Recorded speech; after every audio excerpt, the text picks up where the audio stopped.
Welcome to Politics Done Right. I am your host, Egberto Willies. This is a progressive program that will take the mystery out of politics. This is the program that will encourage you to make sure government becomes we the people. Whether you are liberal, progressive, conservative, or otherwise, you get to air your point of view. We are an independent media outlet that, unlike mainstream media beholden to corporations, we only owe allegiance to you. Remember, you can also send me a tweet at EGBERTOWILLIES. That is at Egberto Willies. Let us engage. It is Politics Done Right. Welcome to Politics Done Right. We are going to have a great program for you today. You are going to love what we have, folks. We have Patrick Lovell. We have an extended interview with Patrick Lovell that you guys are going to love. It's going to talk a whole lot about what's going on in our current body politic, not only Trump, but the financial system. You guys are going to love this. Welcome to another edition of Politics Done Right. My name is Egberto Willies, your host. Today, we are honored to have once again Patrick Lovell. Patrick Lovell is a producer, director, and much more. I like to call him the protagonist of The Con, which really explained more than the mortgage crisis, but much of the crisis in our financial system. Today, he's here on an extended talk about not only the Trump indictment, but what that means to our entire financial system and some of the issues with the actual charges against him. So, first of all, welcome aboard, Patrick. How are you doing today? Wonderful. It's great to see you as always, Egberto. Now, Patrick, while everybody's hyperventilating about these charges against Donald Trump, I think much of what you are saying and in some of the work that I've seen you do on the internet is that, yes, these are charges, but whatever happened to how they actually integrate or play a part in the bigger financial picture of the country? Why don't you elaborate on that? Absolutely. But I think what I'd like to ask you, if you don't mind me, it's not a methodology of tennis, but I am very curious to get some orientation in terms of you're the hardest working producer that I've seen in independent media. And so you're seeing so much that you're reflecting and you're refracting from your audience and people that you interview. And obviously, Donald Trump's a big part of that. Can you give me an idea, Egberto, even though I watch much of your stuff, but if you were to prioritize, for example, what the position of all of these sum total investigations and indictments of Donald Trump say to you within the context of what's important for you and your viewers, how would you set that table?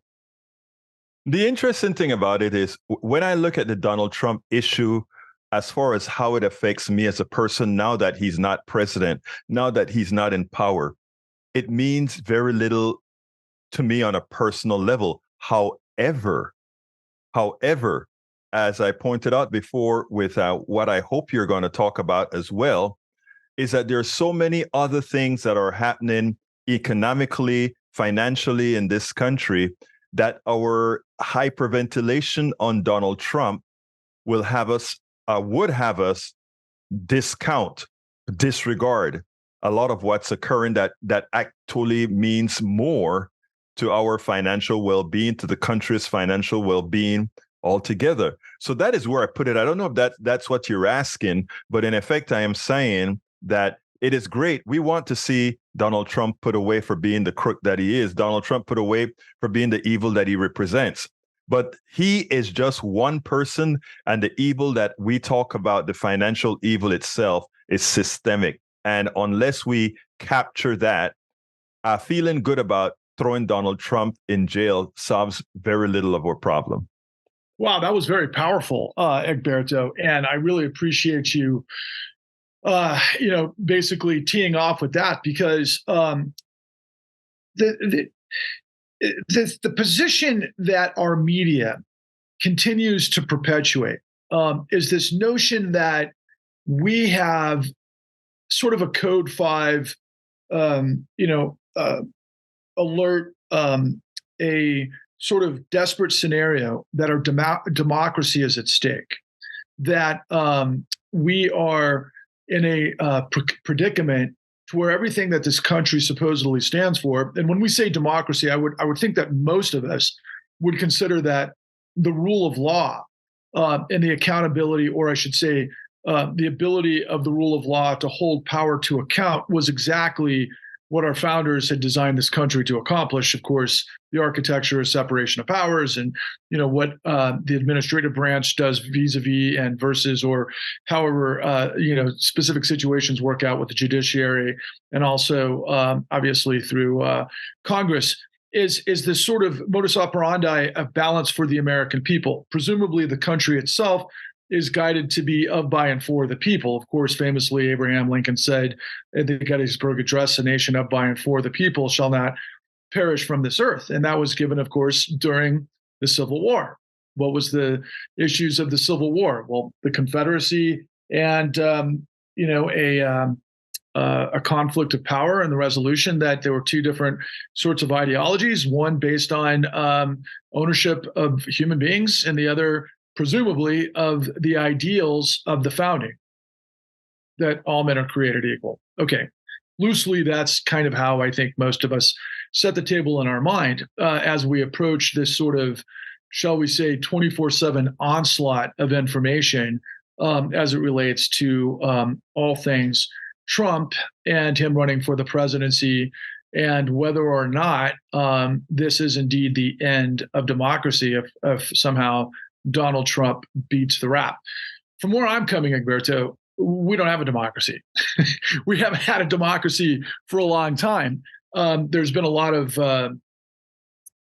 very important studies and revelations. I mean, I think I go back to the economist Thomas Piketty a number of years back, when he revealed that basically, the parameters and the sort of tax policies and the nature of being able to pass inheritance and land ownership and all of those sorts of things have impacted our political manifestations, so that we don't have a democracy of, by, the for the people. And let me ask you to hold right there for one particular second, because I am glad that you're taking it to, we don't have a democracy, but you're framing it that because of the way capital moves around, it inherently prevents the execution of true democracy for everybody. But I just want to make people aware that it's not only the financial doings that affect that we don't have a true democracy. I want folks to remember that from the inception of this country, when we talk about 2 senators per state, irrespective of the number of people in that state, that is not democratic. When we talk about a Supreme Court that has the ability to overrule laws created by the legislature and signed by the president, and 9 people currently have the ability to overturn that, and without a 2/3 majority of the Senate, that they in effect put that law out of existence, that's not a democracy. When we have gerrymandering in different states that allow a state like Ohio to send a supermajority or close to of representatives to represent Ohio in the Congress, even though Ohio, when it comes to the amount of people in the state, or rather the people in the state, is a close to a 50-50 state, given how they have 2 senators, 1 from each party, that proves we're not a democracy. And what Patrick is talking about now is even bigger, because that one is not easily seen. All those things that I just mentioned within the political structure, anybody can understand it. What Patrick is talking about with the economy and the undemocracy within the economy, that you have to do another level of thinking. Continue, my friend. Well, absolutely. And I really appreciate you, again, setting the stage appropriately with that analysis, because, in addition to that, of course, many of our friends in this country will always like to point out, well, we were never designed as a democracy. We're designed as a representative republic, yeah, based on constitutionality of the whole thing. And what that is to me, once you understand how this whole thing works, especially over the course of decades of policy and that sort of thing, especially when it comes to gerrymandering, probably above all for me. But you get into this notion of, oh, wait a second, what you guys are talking about is a government for the minority, those that are the most well-placed, that can manipulate the most and be able to create the sort of inverse perverse of what we all think is or buy into or taught from the very beginning. And most of our culture,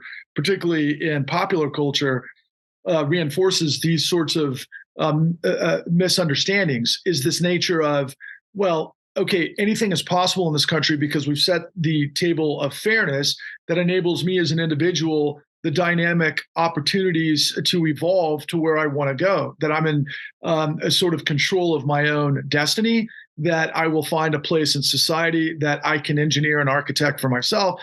And therefore, the country, because of the scaffolding of the laws and the regulations and the nature of how things work, will be able to afford me those opportunities. So I buy in because therefore it's liberty and justice for all. Therefore, it is a government of, by, and for the people, which, of course, you just demonstrated isn't, and it has been a problem from the very beginning.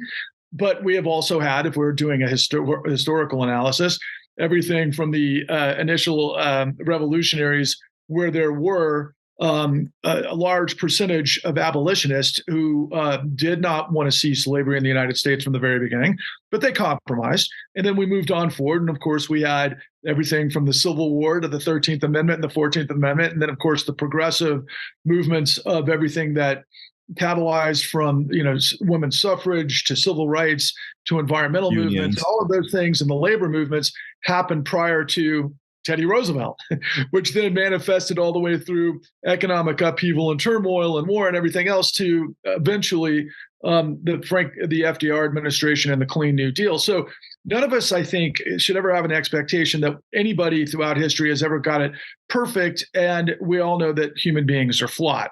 But there is a big, big, big difference between the sort of, shall we say, perception at the moment, particularly those of us who are, shall we say, status quo Democrats, if that happens to be the case, that the one impediment to the shall we say, the functionality of United States democracy is this clown, Donald Trump, a guy who you'd have to be absolutely blind not to see over the course of literally decades, and it wouldn't take a lot of research for you to understand all of the ways that Donald Trump has been operating, quite frankly, in a racketeering enterprise for literally decades.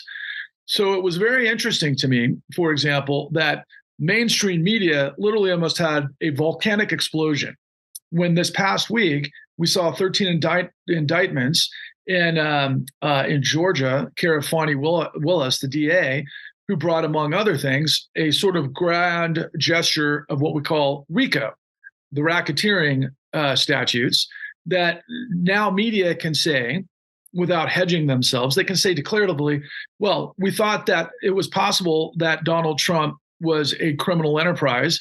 And of course, he acted criminally within the context of the insurrection. So therefore, now we have a sort of foundational understanding that we can further this notion that the biggest impediment, the biggest challenge, the biggest thing that we have to overcome is Donald Trump and, of course, his following that we all commonly refer to as MAGA. Now, they're significant and they're getting more, shall we say, audacious, and aggressive. But it's almost audacious. The whole thing is audacity. And I learned this from, white collar criminology and all of the work that we put into, what brought us together, our platform called The Con, which incidentally, and for your viewers, I'd recommend you check out our website because it's now for free. And you can find this information at www.thecon.tv. But it puts me in a very interesting position, Egberto, because when we decided to try to answer some incredible head-scratching questions following the 2008 great financial crisis, to me as a filmmaker, to me as a producer, to me as someone who had actually lived through that scenario, nothing in media to me actually made sense, because we were in this process where the government was transitioning from the Bush administration after the second administration and everything that came through the sort of the time period of 9/11 through, of course, everything that created the 2008 Crash, great yeah. financial crisis. But ultimately, the front runners at that time were Senator John McCain, of course, and of course his running candidate Sarah Palin and everything that emulated at the time. But also, of course, President Barack Obama, one of the most gifted and brilliant orators, and a guy that just seemed to be, to people like myself, I think, the right guy at the right time to save the country, who was writing a populist sort of mandate based on the premise, which I fully didn't understand at the time, but I always thought was a little bit of a platitude, if you will. But this is what politicians do. But do you remember the whole campaign slogan was "Change we can believe in"? Change we can believe in. Yes, we can, as well as you are the change that you were waiting for.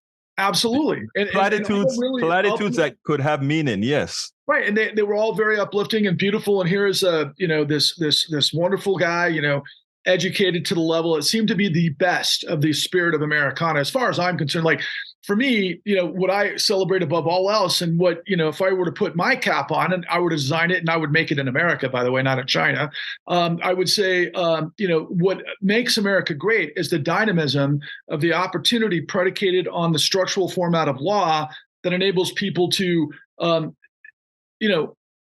thrive in a system and get as far as they're capable of. But at the same time, I believe that you always have to have an opportunity of a safety net, because life can be tumultuous, and I understand capital flows, and I understand economic turmoil, been around for quite a while. But 2008 was something special. It was something different. It was something more calamitous.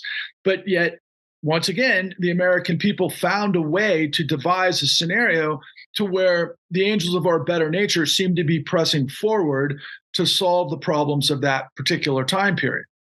Well, as it turns out, that didn't happen. That didn't even. I tell you what, when we talk about that didn't happen, let's point out one thing. And we should have seen from the time that Obama got elected that it wasn't going to happen, when one of the first things that got done was the quasi disbandment of OFA, which had turned into a powerful organization that could really meet the people. In other words, OFA, or Organizing for Obama, was a powerful grassroots organizations that could really reach the people. As soon as that occurred, it's one thing that we should have known. We were about to head slowly back into a status quo. But continue, please. Well, but to your point about status quo, and this was, for me, something that I didn't understand until many, many years later. But as it turned out, Barack Obama put into his cabinet pretty much all of the same people, yes, the titans of this fusion that the Clintons had created between our financial structure and the Democratic Party at that time, and of course, which many of us regard as the sort of the primer, the central, the DNC, that sort of thing. But it was the revolving door of the meritocracy, the professionals, if you will. And but what he put at the highest levels of his administration, his cabinet, were the same people that created the crash. So right. Change we could believe in turned into, guys, don't listen to what I'm telling you. Don't look behind the curtain. I'm going to tell you what you want to hear, but I'm going to serve the financial system. And I'm sorry if that's a little bit disconcerting and disappointing and a little bit even almost, sort of offensive to some people. I'm sorry. No, it's not offensive at all. I think it is something that we need to hear. And the reason I cut in certain areas is I want to place some of what you're saying into a perspective that folks can actually touch. When you talk about the status quo, or when I mention the status quo and you talk about, I'll tell you what you want to hear, but I'll keep doing what we've always done. In as much as we got healthcare, the Affordable Care Act, which saved a lot of folks, no doubt about it. But the reality, it only saved a lot of folks by enriching the same folks that you're talking about, the financiers, the titans of finance that control this country. So in as much as good was done for the average American citizen, it was done at a cost. And that cost was still the American people paying a lot more for not that much more to provide a new cash flow or a new panacea for the wealthy, for the titans of finance. Continue, my friend. Well, let's leapfrog ahead from 2008 to 2020, January 6th, 2020. So we have this insurrection.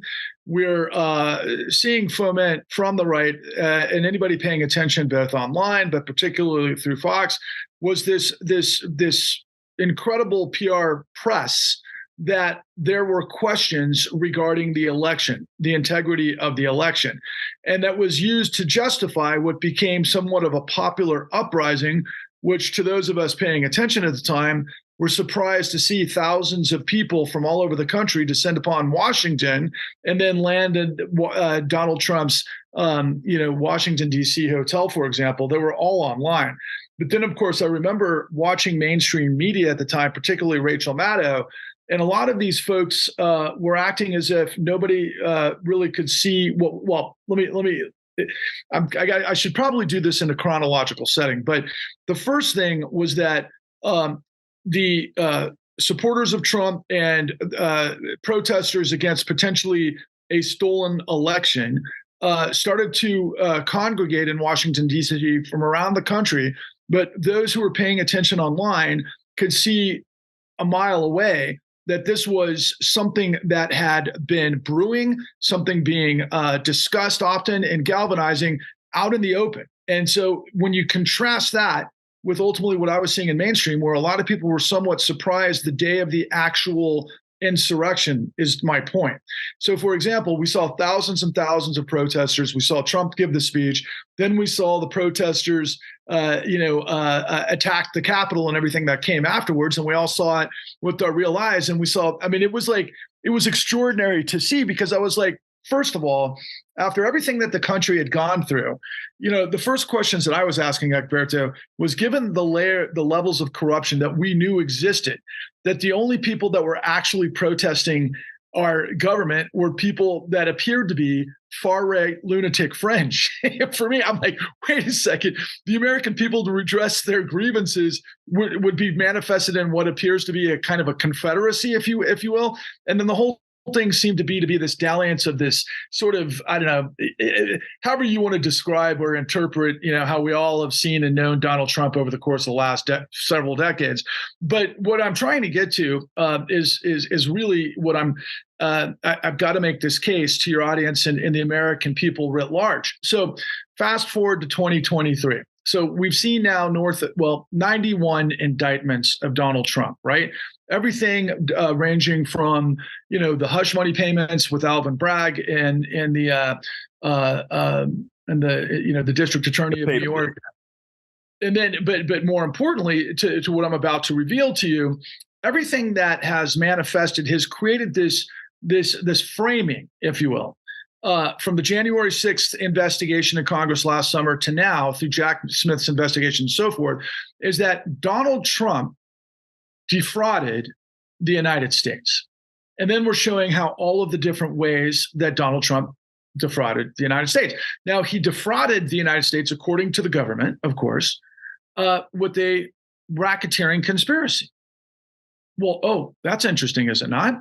So forever, mainstream media, and I've seen this, to my wit's end, that for the most part, conspiracies have been downplayed because there's a lot of nutty conspiracies out there. And then if something especially gets framed by the professional class as a conspiracy theory, then of course it just automatically discounts whomever is purveying that sort of conspiracy theory. Now, we all understand, thanks to Fani Willis, that it's okay to declaratively, in mainstream media specifically, talk about conspiracies. Because, of course, it takes a conspiracy to put together an event like stealing an election and creating a coup d'etat, which is exactly what the right did. And so from the position of, well, I should say supporters of Trump and what we affectionately call MAGA, was the scenario where now between Jack Smith and Fonnie Willis, and of course Alvin Bragg, and then soon to become, and this is going to be the most important and crucial information of all, particularly as it relates to our work, is going to be all of the charges that are going to come to Donald Trump's business practices over the course of decades that will come through the New York AG's office, most of which are involved with what we call control fraud. Now, I'll come back to that momentarily. But consider for a second, again, what the case is, right? And the way the government is framing this with all of these incredible resources for Donald Trump, which in context of what I'm about to reveal to you is, of course, one person, but his conspiracy is quite large, as we all know. But the long and the short of it is, the way he defrauded the United States incorporates a number of initiatives. First and foremost, in what we saw this past week out of Michigan, for example, are felony charges against 16 defendants based on what we call the fake elector scam. So these people, with presumably, and what we're seeing come cross-reference from what Rudolph Giuliani and a couple of other of Trump's attorneys were involved with, executing and being synergistic and designing, if you will, through this conspiracy, a fake elector scam where people just basically created phony signatures on elector certifications meant for the, obviously the Electoral College, going back to our original idea of what the founders do and don't do in context of democracy versus minority rule, right? But that's another topic.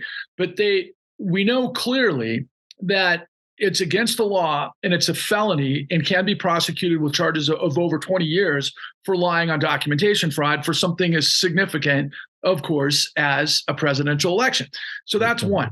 Now, two, interestingly enough, out of the Jack Smith's investigation, about a month ago, he was very adamant, and this was huge news at the outset of this, but it's always in the back of what's going on with the special investigation by Jack Smith. As it turns out, and to a surprise to no one, but at the same time, it's great, again, to hear this from the DOJ, that Donald Trump's lawyers have been lying on his behalf.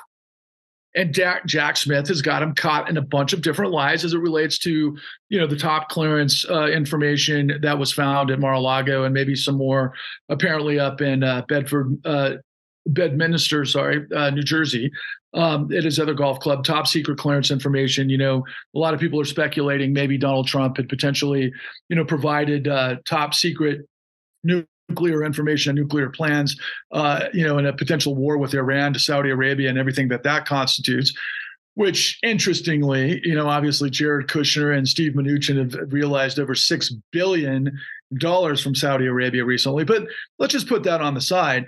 But again, lawyers are being basically indicted by the Department of Justice for lying.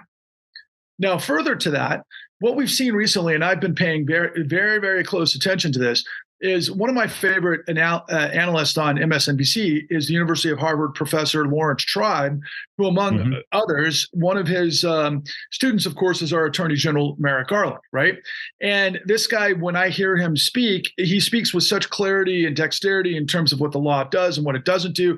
I feel like I learn so much when I see him appear a lot of times with Lawrence O'Donnell. And what he did recently was he made the case that Judge Eileen Cannon down in West Palm Beach might be conflicted. Now, we all know that Donald Trump has assigned a bunch of judges. This not just in Judge Eileen Cannon's case, but also to appellate courts throughout the United States during his administration. And I think a lot of us are much more now aware of corruption in the Supreme Court via all of the information we've seen recently on Clarence Thomas, of course, which is incredibly disconcerting. But of course, Judge Alito as well, accepting billionaire gifts and being on specific cases that have impact for their businesses and so forth. Direct corruption and pollution of the Supreme Court and all of that entails. But going back to Judge Eileen Cannon, what's very important to understand is that Lawrence Tribe on national television has impugned the integrity of the court of Judge Eileen Cannon. So put those three things aside for just a moment, and understand that I'd say that, in fact, I don't want to speak for your audience. You tell me, Egberto, would you say that a majority of your audience that you interact with would be supportive of seeing Donald Trump convicted for these crimes and the others that appear to be, working their way through the system? Of course they would. They would definitely. Why would they, out of curiosity? Why would they? And they really think he's a bad person that has committed all these crimes. But not only that, but the system is ready.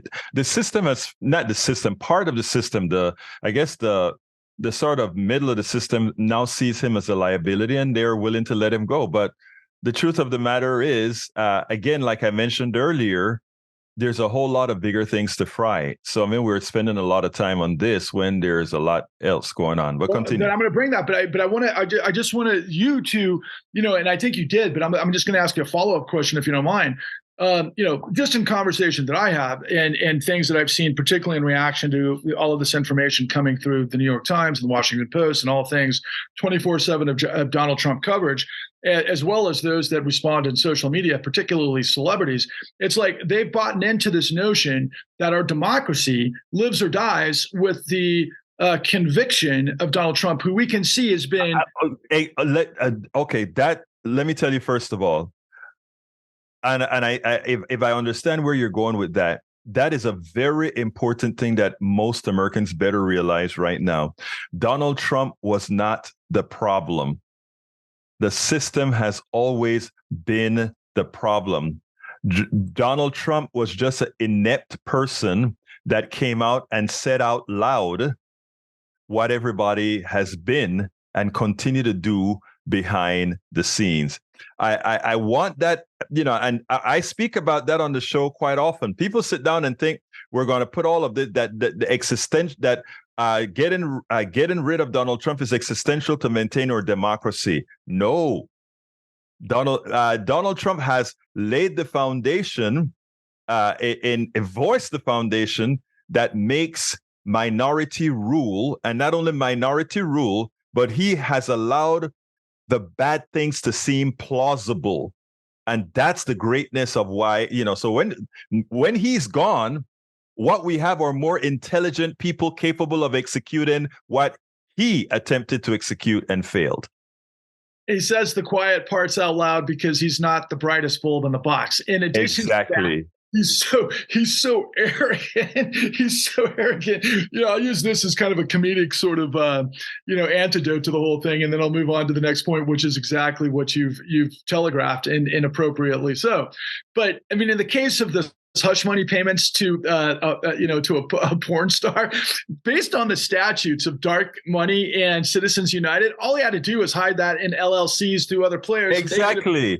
Not very smart, is he? Never had broken the law. He just he's so lazy that he went around the statute. We have Citizens United that would have protected. We have McCutcheon that would have. There are so many Supreme Court laws. All right. I mean, results that would have aided him, that he would have gotten away with just what the Koch brothers or any other wealthy person gets away with. Exactly. Or potentially what we're talking about in the Supreme Court, right? But anyway, the perfect point. But I need to make this broader point because and you're so exactly right, Egberto. And I know you deal with this every single day because it's just like, again, it's just all this stuff reminds me of children's parables that we told our kids when they were first born. I mean, whether it was, the emperor's new clothes or whether it was Humpty Dumpty. I mean, this whole fractured business of the country right now, will we be able to put the country back together depending on what happens with Donald Trump is a significant question.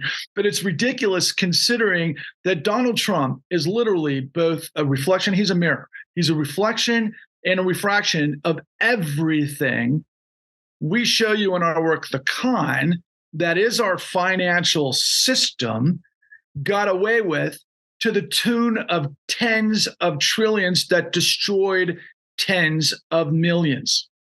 And let's make that connection now, because I think we probably have about 12 minutes left, and I know you have to build up that connection because, like we mentioned up in the beginning, We're thinking getting to Trump is going to solve the nation's problems, like you're about to explain.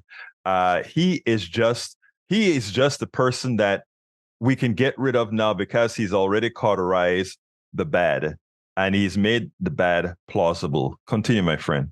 I have to thank Donald Trump for just being this guy to basically show just so clearly exactly what we're in the midst of, because he's just shoving it in everybody's face.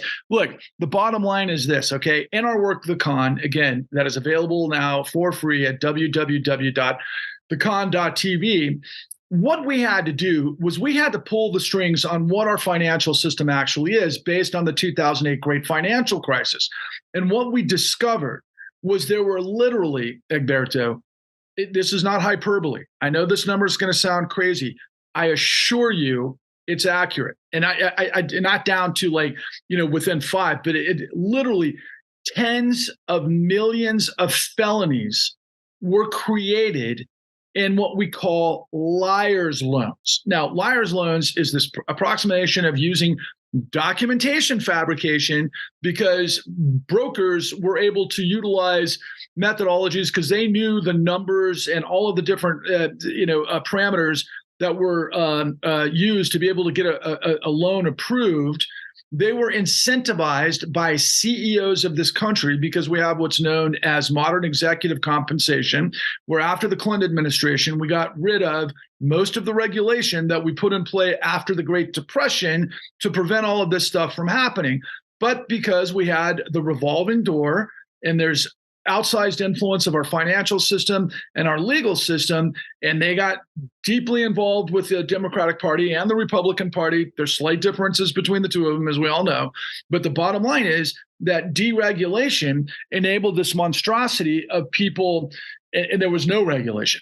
So basically, we call it the 3Ds. We call it deregulation, desupervision, but most importantly, decriminalization, because nobody's looking.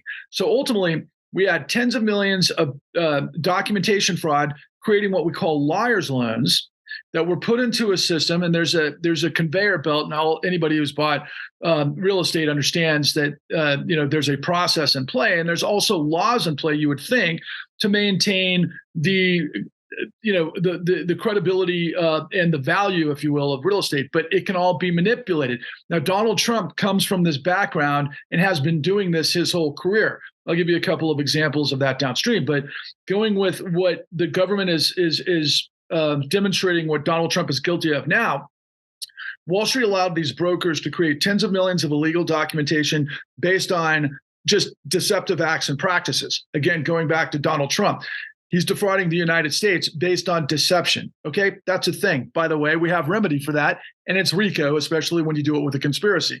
But moving forward, so as you move on the conveyor belt of liar's loans through appraisals that were influenced to lie to create hypervalued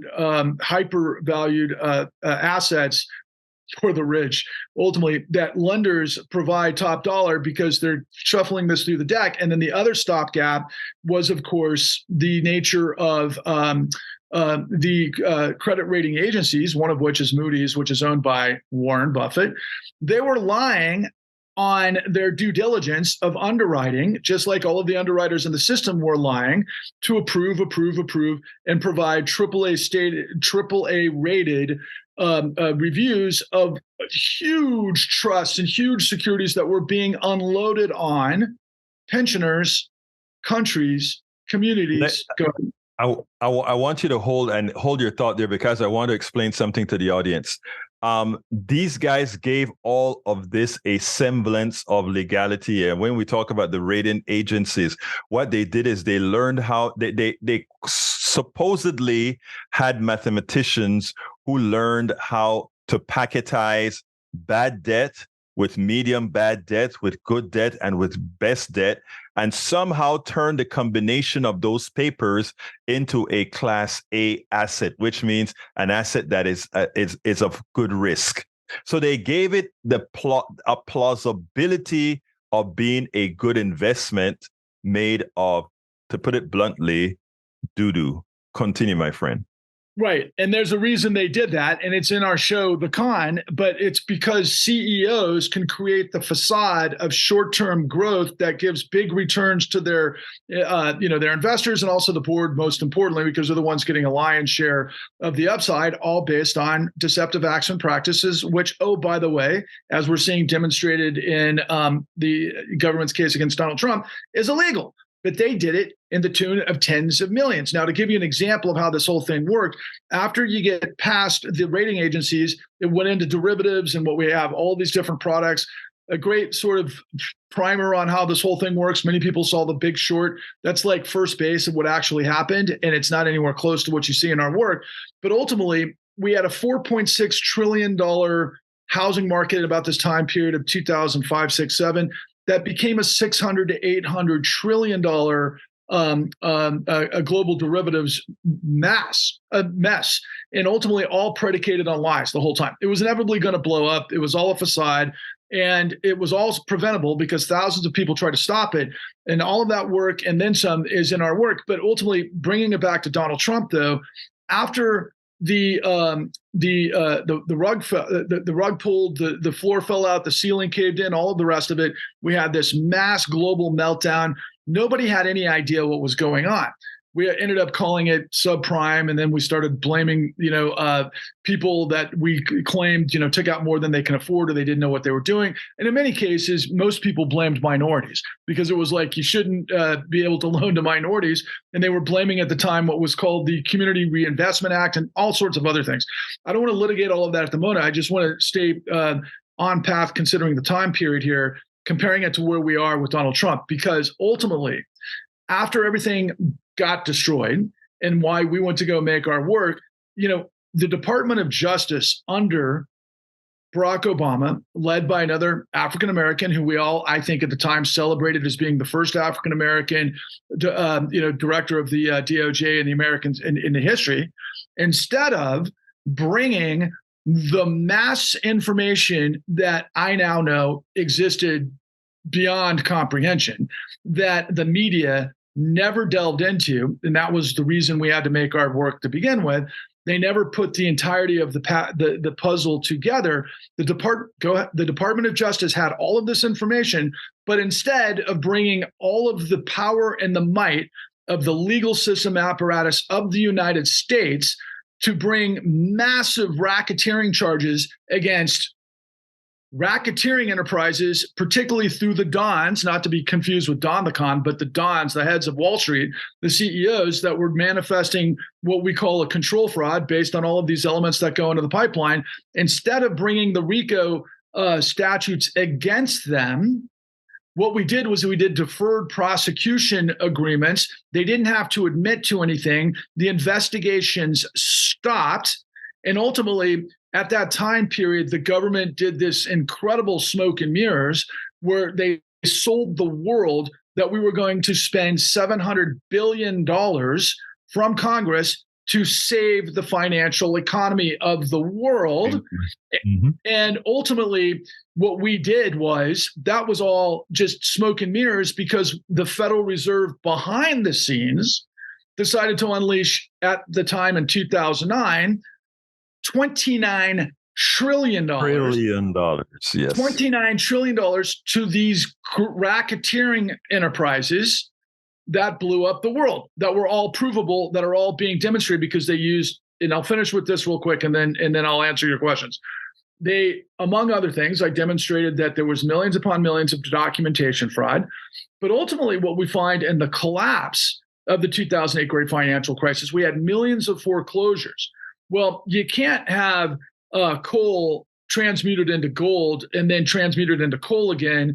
That's what they did in terms of the documentation fraud. So attorneys all across the country and what we call foreclosure mills working with this apparatus called servicers worked in concert to create liars fraud closures. So they created the same type of mechanical lies to foreclose on millions of people that got completely set up and destroyed and had their houses taken, and then the collateral damage that comes from there. And as it turns out, judges, and we're talking thousands of judges, were working in cahoots to ignore all of the actual information that they wouldn't allow what we call discovery, which is what you have to put all of these cases together.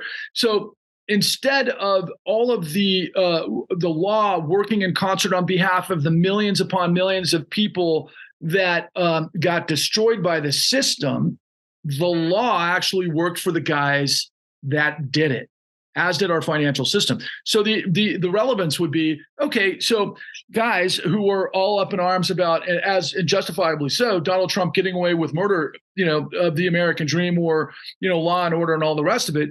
Just imagine if, knowing what you know now about all of his cumulative cases, that we decided as a country, hey, look, no harm, no foul. Let's give Donald Trump a few $1 billion, maybe a few trillion, and let's just wipe everything clean. And that'll be that. That would be the equivalent of what we did to Wall Street, and it's ridiculous. Well, I mean, it's interesting because what I wanted to bring up is that Donald Trump has a point, and I hate to say this, but he has a point. The fact that they are going to come after him for racketeering on the state level. The fact that they're going to come to him on all these other charges that others have been a bit smarter in doing the same, meaning the bankers per se. Donald Trump does have a point. They're coming after him, but whatever happened to the others that they should have gone after? He probably has 2 points, Alberto. Yeah. He has 2 points. Go ahead. The fact of the matter is, and you're demonstrative in the appropriate way, considering mainstream media and also all the hate that we're seeing on social media and everything else. And that's another conversation for probably another day. But look, man, media is fake. That's why we had to make the con, because I knew, and there's so much more to it. But I knew that something smelled wrong in Denmark. The cheese smelled wrong in Denmark. And once we started asking questions and we started getting to the right place, and to let everybody know, I mean, I want you to think about this for a second, right? So Fox, admitted under subpoena through Rupert Murdoch that their entire platform is a lie, that their business model is a lie. That's why they ended up settling for $787 million in the Dominion lawsuit. Billion. Now they're lying, times 10. But just to put it into perspective, Fox, I think, had a $3.7 billion profit in 2022, right? I think they had $14.7 billion in operating. Yeah, it's just the cost of doing business, my friend. Cost of doing business, right? And so the lies are now the commodity of the liars that are hiding all of these things from you. And so we literally put all this together to find the $29 trillion truth. And I want your audience to think about that in context to Trump, in context of the problems we have and everything else. I'll finish with this real quick. Barack Obama and President Biden and a litany of whatever we might call mainstream Democrats have justifiably recently celebrated what looks to be a lot of sort of next level celebration by way of moving into renewable energy, for example. And a lot of this stuff has been coming from last year's, budget that came out of Congress, that there was a lot of, obviously the Republicans were trying to. It was like 6.7 trillion, then it went to 1.7 trillion. We spent 1.7 trillion to get what appears to be something to celebrate. Meanwhile, we've given at least north of 50 trillion to the financial system since 2009. But it's worse than that, because that $1.7 trillion is over 10 years. We're talking about. Talking about when they bailed out the banks on the order of 20 something trillion dollars. That was instantaneous. Last week I was given a lot of the subjects that I was covering was that Wall Street is a fraud. There is a man, I don't remember his name, who actually talked about the 2008 crash, and he betted against the market and made billions betting against the market in 2008. He's doing the same thing again right now. Michael Burry. Michael Burry. And the funny thing about it is the real big short, just right. The fact that a person can just go ahead and make a bet on our economic system proves that the entire thing is fraudulent. Absolutely. The way we met was from a statement Bernie Sanders made. Wall Street's business model is fraud. It's fraud. And that's how we came together. And here we are closing with Donald Trump getting caught up in RICO on a state level and in many other statutes on the federal level, when all the people that are much more damaging than Donald Trump. And by the way, we want Donald Trump convicted. Absolutely. Those that are don't think that we don't want Donald Trump convicted. This guy's evil and we want him away gone forever. But we also want the titans of finance who screwed, who caused the deaths of millions of thousands of Americans because they took their money, they conned them, as in what my brother here created in his series, The Con. We want those taken care of. Give me a quick closer, Patrick. I'm going to try to do this as quickly as I can, so I apologize to older listeners if I talk too fast on this. But thank you for the opportunity to speak to you and your audience. Once again, I really appreciate all that you do. Look, first and foremost, my friends, that a nation of, by, and for the people has to have, as everybody in mainstream media is talking about, no one above the law, not a former president, but not companies and CEOs either, especially those that do massive widespread carnage that continue to completely loot the full faith and the credit of the United States to basically lie and deceive everybody else instead of creating this identity politics war that is going to have catastrophic consequences and already has had enough consequences. My formula is that corruption births and fuels fascism, and I'm trying to create a tidal wave populist crusade of those who care about liberty and justice to join and unite with the facts to be able to create a civil rights-like movement that purges corruption. Because if we don't, and we don't get our country of, by, and for the people back, we're doomed. Absolutely so. Patrick Lovell, director, producer, and protagonist in The Con. Thank you so kindly for having been on Politics Done Right. Thank you, as always. All the best to you and your listeners. I got a big story for you, and this should give all of us in America hope. And it starts in my little country of Panama. It's a huge story that has not really made it to America the way it should based on its implications. And I want you to listen to this. And so don't leave me yet. I want you to listen to this. It's on Common Dreams played it. I had some interviews set up with some Panamanian officials, but since the Panamanian Supreme Court came in the defense of the people, I no longer need it. But here it is. Huge win for the planet as Panama court shuts down massive mine. The people have spoken and expressed that they don't want more mines, that they want sustainable economic development and have no intention of destroying the country for profit. Check this out. Indigenous and environmental campaigners this week hailed a landmark win for the rights of nature movement, the Panamanian Supreme Court's unanimous ruling that the contract for the Cobre Mineral mine, one of the world's largest, is unconstitutional and must be shut down. One of the largest mines in the world in a third world country forced to shut down.